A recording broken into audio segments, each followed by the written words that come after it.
Hello students, welcome to Telugu officers channel. ఇవాళ మనం October 9వ తేదీకి సంబంధించిన కరెంట్ అఫైర్స్ గురించి చూద్దాం. ఇవాల్టి మన ఫస్ట్ ఆర్టికల్ చూడండి. తెలంగాణ రాష్ట్రంలో ఎస్సీ వర్గీకరణ అమలు కోసం ఏకసభ్య న్యాయ కమిషన్ని ఏర్పాటు చేయాలి అన్నట్టుగా మంత్రివర్గ ఉపసంఘం ఆ రాష్ట్ర ప్రభుత్వానికి సిఫార్సు చేసింది. ఏకసభ్య న్యాయ కమిషన్ అంటే ఒకరే సభ్యులు ఉంటారు. మరి ఈ కమిషన్ యొక్క నియామకంలో అడ్వకేట్ జనరల్ యొక్క సూచనల్ని కూడా పరిగణలోకి తీసుకోవాలి అన్నట్టుగా ఈ సంఘం తీర్మానించింది. మరి ఒకే సభ్య కమిషన్ ఉండటం వల్ల చట్టపరంగా ఇది పటిష్టంగా ఉంటుంది. దాంతోపాటు న్యాయపరమైనటువంటి చిక్కులు కూడా ఎదురు కాకుండా ఉండేలాగా ఈ నియామకం అన్నటువంటిది జరగాలి అన్నట్టుగా వీళ్ళు నిర్ణయించారు. మరి సుప్రీంకోర్టు తీర్పు మేరకి తెలంగాణలో ఎస్సీ వర్గీకరణ అమలు కోసం ఇటు రాష్ట్ర నీటిపారుదల పౌర సరఫరాల శాఖ మంత్రి అధ్యక్షతన కొంతమంది మంత్రులు ఈ మంత్రివర్గ ఉపసంఘాన్ని ప్రభుత్వం నియమించింది. ఆ నేపథ్యంలో వీళ్ళందరూ కూడా సమావేశమయ్యి ఈ నిర్ణయాన్ని తీసుకున్నారు. మరి ఇక్కడ ఉపకులాల యొక్క వర్గీకరణ 2011 జనాభా లెక్కల ప్రకారం ఉంటుందన్నమాట. దీనికి సంబంధించిన పూర్తి సమాచారం, ఉద్యోగ నియామకాలు వీటన్నింటితో సహా నివేదికని రూపొందించాల్సి ఉంటుంది. మన నెక్స్ట్ ఆర్టికల్ చూడండి. పోలవరం ప్రాజెక్ట్కి సంబంధించి మనం నిన్న కూడా దీని గురించి చదువుకున్నాం. ఏమని, పోలవరంకి సంబంధించి తొలి విడత అడ్వాన్స్గా 2800 కోట్ల రూపాయలు కేంద్ర ప్రభుత్వం ఇచ్చింది. అంతేకాదు ఆంధ్రప్రదేశ్ రాష్ట్ర ప్రభుత్వం ఏమో 7218 కోట్లు అడిగింది. దీనికేమో పోలవరం అథారిటీ వచ్చేసరికి 4841.92 కోట్లకి సిఫార్సు చేస్తే తొలి విడత అడ్వాన్స్గా 2800 కోట్ల రూపాయలు కేంద్ర ప్రభుత్వం ఇచ్చిందనమాట. మరి ఇక్కడ గమనించాలి, ఈ ప్రాజెక్ట్ నిర్మాణానికి అడ్వాన్స్గా నిధులు ఇచ్చేందుకు కేంద్రం అంగీకరించింది. దానికి సంబంధించి ఇప్పుడు తొలి విడత ఇచ్చిందనమాట. కానీ ఈ తొలి దశకే అవసరమైనటువంటి చూడండి డబ్బు ఎంత, 14,237 కోట్ల రూపాయలు. అంటే మనం ఇంకో గమనించాలి, 2023వ సంవత్సరం మార్చి 31 నాటికి మిగిలి ఉన్నటువంటి పనుల ప్రకారం తొలి దశ పూర్తి చేయాలంటే కావాల్సింది 14,237 కోట్లు. కానీ 2023 ఏప్రిల్ 1 నుంచి 2024 ఆగస్టు 31 వరకు 1,287 కోట్ల విలువైన పని చేయటం జరిగింది. దీన్ని మొత్తాన్ని కూడా కేంద్రం రీఎంబర్స్ చేయాల్సి ఉంది. ఇంకా 12,949 కోట్ల విలువైనటువంటి పనులు చేయాల్సి ఉంటుంది. అయితే అందులో ప్రస్తుత ఆర్థిక సంవత్సరంలోనే 5,931 కోట్లు అవసరం.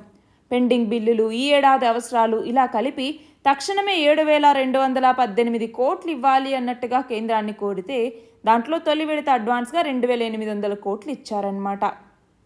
నెక్స్ట్ ఆర్టికల్ చూడండి. కేంద్ర ప్రభుత్వం నూతన వాహన తుక్కు విధానం అన్నటువంటి తీసుకొచ్చిందన్నమాట. వెహికల్ స్క్రాపేజ్ పాలసీ లేదా వాహన తుక్కు విధానం అనేసి పిలుస్తాం. దీనివల్ల ఏంటి అంటే ఫిట్నెస్ లేనటువంటి వాహనాలు ఏవైతే ఉంటాయో వాటిని నిషేధించటం ద్వారా మనము కాలుష్యాన్ని తగ్గించటం అన్నటువంటి దీని యొక్క ముఖ్య ఉద్దేశం. అంతేకాదు వాళ్ళు కొత్త వాహనాలు కొన్నారనుకోండి, వాళ్ళకి ఇన్సెంటివ్స్ కూడా ఇస్తారనమాట. అయితే ఇప్పుడు మనం గమనించాలి, ఈ తుక్కు విధానంతో 10,000 కోట్ల పెట్టుబడులు వచ్చే ఆస్కారం అన్నటువంటిది ఉంది అన్నటువంటి లక్ష్యంతో దీన్ని తీసుకొచ్చారు. సో ఇక్కడ ఏమవుతుంది, మన దేశంలో ఈ సైక్లికల్ ఎకానమీని ప్రోత్సహిస్తూ స్థిరమైనటువంటి పర్యావరణ అనుకూలమైనటువంటి ఎకానమీని అభివృద్ధి చేయటం లక్ష్యంగా దీన్ని తీసుకొచ్చారు. సో దీనివల్ల ఏంటి అంటే, ఒకటి రవాణా రంగంలో చాలా టెక్నాలజీ అన్నటువంటిది వస్తుంది. మరి దాన్ని మనం ముందుకు తీసుకుంటూ ప్రయాణ భారం ఏదైతే ఉంటుందో ఆ ప్రయాణ భారాన్ని మనం తగ్గించటమే కాకుండా ఆర్థిక అభివృద్ధికి కూడా దోహదపడేలాగా ఇది ఉపయోగపడుతుందన్నమాట. మరి ఈ నేపథ్యంలో ఏం చేస్తారు, ఈ స్క్రాపింగ్ పాలసీ వల్ల మధ్యతరగతి వాళ్ళకి చాలా లాభం చేకూరుతుంది అన్నటువంటి నేపథ్యంలో దీన్ని తీసుకొచ్చారు. సో ఇక్కడ ఏంటి, వాహనాల జీవన కాలాన్ని బట్టి మాత్రమే కాకుండా వాళ్ళు మళ్ళీ ఆటోమేటెడ్ టెస్టింగ్ చేసినప్పుడు అందులో ఫిట్నెస్ లేవని తేలినా వాటిని తుక్కుగానే పరిగణిస్తారు. అలా తుక్కుగా మారినటువంటి పాత వాహనాలకి ఒక సర్టిఫికెట్ ఇస్తారనమాట. దాంతో మళ్ళీ వాళ్ళు కొత్త వాహనాన్ని కొనుగోలు చేసేటప్పుడు ఆ వాహన పన్నులు, ట్యాక్స్లు ఏవైతే ఉంటాయో వాటి మీద రాయితీ అన్నటువంటిది లభిస్తుంది. ఇంకొక వైపు ఏంటి, మళ్ళీ స్వచ్ఛంద వాహన తుక్కు విధానం అన్నటువంటి దాన్ని కూడా తీసుకొచ్చారు. సో ఇక్కడ ఏంటంటే 20 ఏళ్ల తర్వాత వ్యక్తిగత వాహనాలు, 15 ఏళ్ల తర్వాత వాణిజ్య వాహనాలకి సామర్థ్య పరీక్షలు నిర్వహిస్తారు. దాంతో ఇంధన సామర్థ్యం బాగుందా లేదా, పర్యావరణహిత వాహనాలు ఉన్నాయా లేదా అన్నటువంటివి చూసుకుంటారు. సో వాటికి సామర్థ్య పరీక్షల్లో గనక అవి ఫెయిల్ అయ్యాయి అనుకోండి, అప్పుడు తుక్కు విధానం కింద వాటిని స్క్రాప్ చేసేసి దాని మీద ఒక సర్టిఫికెట్ ఇస్తే కొత్తవి కొనేటప్పుడు కంపెనీలు వాటి మీద 5% రాయితీని ఇస్తాయన్నమాట. అయితే ఈ వాహన తొక్కు విధానాన్ని అమలు చేయటంలో చాలా సవాళ్ళు అన్నటువంటి ఉన్నాయి అన్నట్టుగా ఇక్కడ చెప్తున్నారు. అలాగే తుక్కు కనువైనటువంటి వాణిజ్య వాహనాలే 11 లక్షలు ఉంటాయి అన్నట్టుగా ఇక్రా ఒక రిపోర్ట్ని కూడా రిలీజ్ చేసింది. మన నెక్స్ట్ ఆర్టికల్ చూడండి. తెలంగాణ ప్రభుత్వం యువ సాంకేతిక నైపుణ్యాలు పెంచాలి, అంతేకాదు ప్రపంచంతో పోటీ పడేలాగా చేయాలి, ఉన్నత స్థానాల్లో యువత స్థిరపడాలి అన్నటువంటి నేపథ్యంలో యంగ్ ఇండియా స్కిల్ యూనివర్సిటీ అన్నటువంటి దాన్ని ఏర్పాటు చేయటం జరిగింది. ఏంటి? Young India skill university. మరి ఈ స్కిల్ యూనివర్సిటీ ఏదైతే ఉందో ఇప్పుడు మనం చూసుకుంటే ప్రపంచవ్యాప్తంగా నిపుణుల కొరత అన్నటువంటిది ఉంది. వృత్తి నైపుణ్యం లేకపోవటం వల్ల చాలా వరకు నిరుద్యోగం అన్నటువంటిది పెరుగుతోంది. చాలామందికి డిగ్రీలున్న ఉద్యోగాలు అన్నటువంటివి ఉండట్లేదు. మరి ఈ నేపథ్యంలోనే తెలంగాణ విద్యార్థులకు అన్ని రకాల నైపుణ్యాలను అందించి దేశంలోనే ఆదర్శంగా నిలపాలి అన్నట్టుగా ఈ యంగ్ ఇండియా స్కిల్ యూనివర్సిటీని ఏర్పాటు చేస్తున్నారు. మరి దీని ద్వారా మనం గనక చూస్తే ఇప్పుడు మహాత్మా గాంధీ స్ఫూర్తితో ఈ నైపుణ్య విశ్వవిద్యాలయాన్ని ఏర్పాటు చేయబోతున్నారు. లక్షల మంది యువతకి ఉపాధి అవకాశాలు కల్పించడం దీని యొక్క ముఖ్య ఉద్దేశం. అందులోనూ గ్రామీణ యువతకి ఇక్కడ ప్రాధాన్యత ఇస్తారు. ఇందులో మొత్తం 17 కోర్సుల్ని ప్రవేశపెట్టబోతూ ఉన్నారు. మరి ఈ శిక్షణా కాలం 3 నెలల నుంచి 6 నెలలు ఉంటుంది. డిగ్రీతో పాటు డిప్లొమా కోర్సులు ఉంటాయి. కోర్సు పూర్తి చేసినటువంటి వాళ్ళకి పట్టాలు అందిస్తారు. అలాగే ఏడాదికి 50,000 రూపాయల ఫీజుని వసూలు చేస్తారు. అయితే ఎస్సీ, ఎస్టీ, ఓబీసీ పిల్లలకి బోధన రుసుంని మళ్ళీ రీఎంబర్స్ చేయటం జరుగుతుంది. శిక్షణ టైంలోనే అభ్యర్థులను ఎంపిక చేసుకుని శిక్షణ పూర్తయిన తర్వాత ఉద్యోగాలు ఇచ్చేందుకు కొన్ని సంస్థలు కూడా ముందుకొచ్చాయన్నమాట. అయితే ఇందులో తొలి విడతలో 4 కోర్సులతో, ముందేమన్నారు 6 కోర్సులతో స్కిల్ యూనివర్సిటీని ప్రారంభిస్తామన్నారు తొలి విడతలో. బట్ ఇప్పుడు 4 కోర్సులకి దాన్ని పరిమితం చేస్తూ తొలి విడతలో ఈ స్కిల్ యూనివర్సిటీ అన్నటువంటిది ప్రారంభం కావటం జరిగింది. మరి దసరా సెలవుల తర్వాత దీనికి సంబంధించిన తొలి నోటిఫికేషన్ వస్తుందన్నమాట. నెక్స్ట్ చూడండి. జన్యు పదార్థంలోని చిన్న తునకలైనటువంటి మైక్రో ఆర్ఎన్ఏ వీటిని కనుక్కున్న అమెరికన్ శాస్త్రవేత్తలైనటువంటి విక్టర్ ఆంబ్రోస్ అలాగే గ్యారీ రవ్కున్ వీళ్ళిద్దరికీ కూడా ఈ సంవత్సరం వైద్య రంగంలో నోబెల్ బహుమతి అన్నటువంటిది వచ్చింది. మరి ఇక్కడ గమనించాలి, స్వీడన్కి చెందినటువంటి ఆల్ఫ్రెడ్ నోబెల్ ఈయన యొక్క వీలునామా మేరకి నోబెల్ పురస్కారాలు అన్నటువంటివి ఏర్పాటయ్యాయి. 1901 నుంచి ఈ నోబెల్ పురస్కారాలను ఇస్తూ ఉన్నారు. నెక్స్ట్ చూడండి. భారత పర్యటనకు వచ్చినటువంటి మాల్దీవుల దేశ అధ్యక్షుడు రీసెంట్గా ఢిల్లీలో ఉన్నటువంటి హైదరాబాద్ హౌస్లో మన ప్రధాని నరేంద్ర మోదీతో భేటీ అవ్వటం జరిగింది.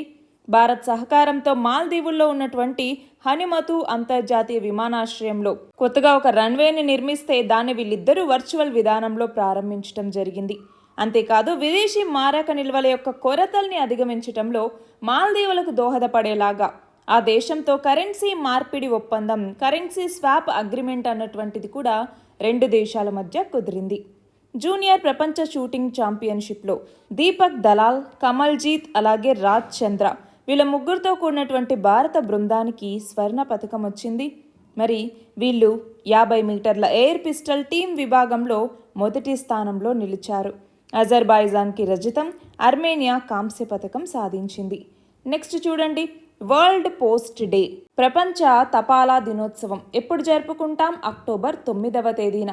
అదే మన భారతదేశానికి కూడా ఉంది ఇండియన్ పోస్టల్ డే అని చెప్పేసి. Indian postal day. Indian postal డేని మనం ఎప్పుడు జరుపుకుంటాం? మరి దీని ఆన్సర్ కమెంట్ సెక్షన్లో ఇవ్వండి. నెక్స్ట్ చూడండి. 2024 జూలై 1 నుంచి 15 వరకు మైత్రి ఎక్సర్సైజ్ 2024 పేరిట ఏ 2 దేశాల మధ్య సంయుక్త సైనిక విన్యాసాల్ని అంటే జాయింట్ ఎక్సర్సైజెస్ని నిర్వహించారు అంటే భారత్ మరియు థాయిలాండ్ మధ్య. మరి ఇది ఎక్కడ జరిగింది? థాయిలాండ్లో ఉన్నటువంటి తక్ ప్రావిన్స్లో ఉన్న ఫోర్ట్ వచిరా పరకాన్ దగ్గర మన ఇండియన్ ఆర్మీ అలాగే రాయల్ థాయ్ ఆర్మీ ఇవి 2 కలిసి ఈ సైనిక విన్యాసాల్లో పాల్గొనటం జరిగింది. నెక్స్ట్ చూడండి. ఆఫ్ఘనిస్తాన్కి సంబంధించి 3వ ఐక్యరాజ్య సమితి సదస్సుని ఇటీవల జూన్ 30 మరియు జూలై 1వ తేదీల్లో ఎక్కడ నిర్వహించారు అంటే ఖతార్ రాజధాని అయినటువంటి దోహాలో. ఆఫ్ఘనిస్తాన్ మీద తొలి 2 ఐక్యరాజ్య సమితి సదస్సుల్ని కూడా దోహాలో నిర్వహించడం జరిగింది. 3వ సదస్సుకి తాలిబాన్ ప్రభుత్వ ప్రతినిధి అయినటువంటి జబీహుల్లా ముజాహిద్ అలాగే మన భారతదేశం నుంచి అయితే విదేశీ వ్యవహారాల మంత్రిత్వ శాఖకి సంబంధించిన సంయుక్త కార్యదర్శి ఐక్యరాజ్య సమితి నుంచి రాజకీయ శాంతి నిర్మాణ వ్యవహారాల అండర్ సెక్రటరీ జనరల్ వీళ్ళందరూ హాజరవ్వటం జరిగింది. మరి ఆఫ్ఘనిస్తాన్ మీద తాలిబన్లు నియంత్రణ తీసుకున్న తర్వాత తాలిబాన్ ప్రతినిధి తొలిసారిగా ఈ సదస్సుకి హాజరయ్యారన్నమాట. ఇవి ఇవాల్టి important articles. All the very best and thank you very much.